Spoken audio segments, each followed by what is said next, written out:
Hello, today I'd like to talk a little bit about some dissociative symptoms.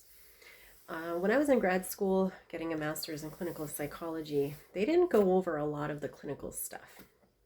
And because I specialize in trauma and I'm a trauma focused therapist, I had to get trained in dissociative disorders because what I found out is that depersonalization and derealization symptoms are just as common as anxiety and depression symptoms. And I was astounded by the amount of people who are not aware of what dissociative even means to a clinical degree, and they endorse a lot of the symptoms. So today I'm going to talk about depersonalization and derealization. There's more dissociative disorders on the spectrum, but for today's video, I'm just going to talk about these two. And they're very, very, very common. So depersonalization, a good way to remember it is anything that connects to your physical body. So a lack of, for example, so feeling numb or disconnected from your body, feeling like your body doesn't belong to you. Or have you ever looked in the mirror and you suddenly don't recognize yourself? Maybe you can't access emotions because you're feeling really numb. Derealization is when there's a perception change in the world around you. So, for example, objects might seem far away. Walls might seem like they're moving or changing in structure or colors. If you're not sure if the world can feel like it's a dream, I get a lot of feedback from clients that say things like they felt removed from the situation, like as if they were looking at it from a third person perspective, or watching the world like it's a movie, not being sure if something really happened or if they just dreamt about it. Those are some examples. And the feedback I get from clients, they often report things like, well, isn't that what everybody experiences? And it's like, not unless you have a clinical need there. And assuming, you have to keep in mind, these symptoms are clinically on the spectrum. If you got to make sure the person's not under the influence of drugs or alcohol, because that would definitely skew one's perception.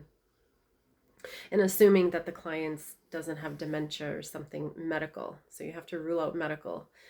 But dissociative symptoms happen when the body feels like it's too overwhelmed, because the brain and the body, it's all connected.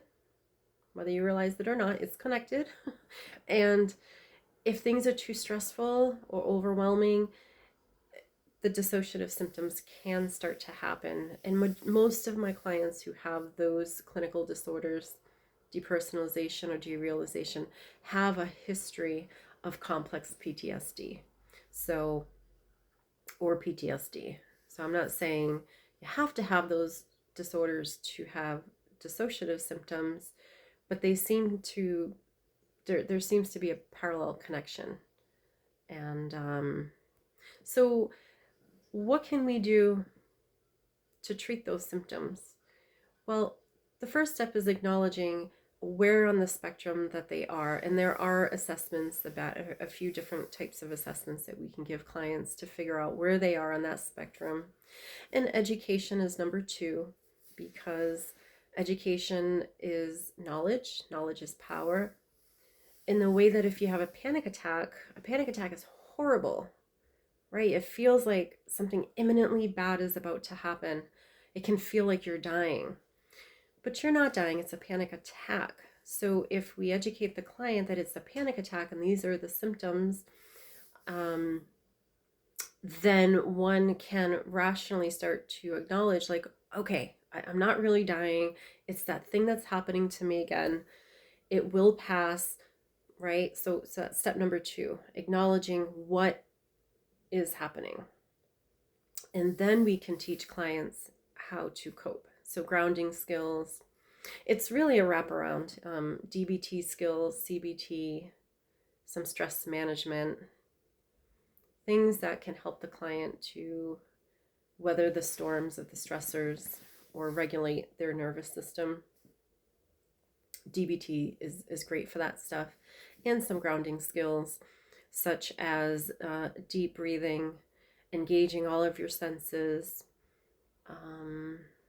Movement is huge, especially if somebody's in that shut down, disconnected state. Then we have to jumpstart their nervous system. There's so many things that we can do. But it's amazing to me that I only learned about dissociative stuff really in my mid to late 30s. I had no idea. I mean, everybody to some degree has some dissociation, right? I'll give you an example. Let's say you take the same route to work every day. So you're just going about your day, driving, and your brain's thinking about other stuff, right? It's like, oh, what am I going to do when I get to the office? I got to do this, that, and the other thing. What am I going to do when I get out of work? And so our brain just starts to go elsewhere, so that you might miss some things along the way as you're driving, because you're not really paying attention because your brain is somewhere else. Or if you're in a class and the teacher is giving a lecture and you start thinking about, I don't know, that party you went to on Friday or something, it's there's no memory to retrieve because you were consciously thinking of other things. So everybody dissociates to a degree. The problem comes into play when it affects one's functioning. It really starts to affect one's memory, ability to complete their responsibilities. There's so many areas that dissociative symptoms can impact. But today's video is just about education and what are some of those symptoms and what you can do about it. I'll do another video at some point about the more severe dissociative symptoms, such as OSDD and dissociative identity disorder, formerly known as multiple personality disorder. I do treat a lot of those cases, so I do feel I have the knowledge to speak on those. And just know that if you're struggling, please find a therapist. It is not a one-size-fits-all, so make sure you do your research and you advocate for what you need, and there is help. Thank you for listening, and I'll see you next time.